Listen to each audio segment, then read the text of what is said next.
To the historic verdict in the trial of Donald Trump, found guilty on 34 felony counts.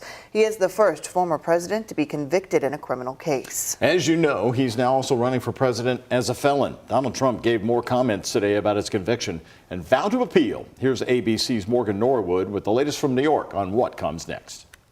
Just one day after his historic felony conviction, former President Donald Trump sounding off, slamming the DA and the judge, while also downplaying the charges and conviction. I paid a lawyer, totally legal. I paid a lawyer a legal expense. Trump also taking aim at Michael Cohen, his former attorney and fixer who testified for the prosecution. He didn't name Cohen outright, instead hurling insults, despite the active gag order barring him from talking about witnesses in the case. And I'm not allowed to use his name because of the gag order.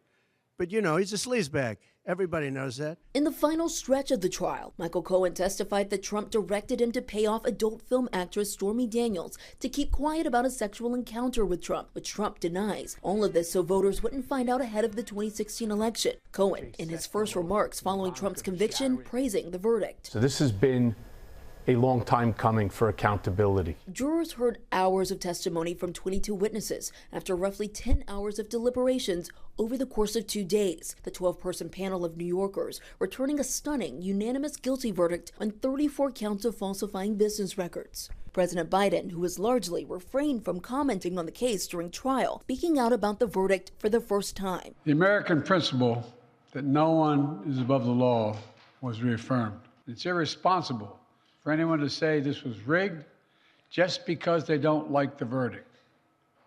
Our justice system has endured for nearly 250 years, and it literally is the cornerstone of America, our justice system.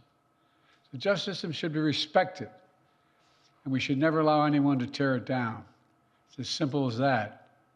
And Trump says that his team plans to appeal the verdict. As for the sentencing, Trump will learn his fate on July 11th. That is just 4 days before the Republican National Convention. He could face penalties ranging from a fine or probation or even up to 4 years behind bars. I'm Morgan Norwood, ABC News, New York.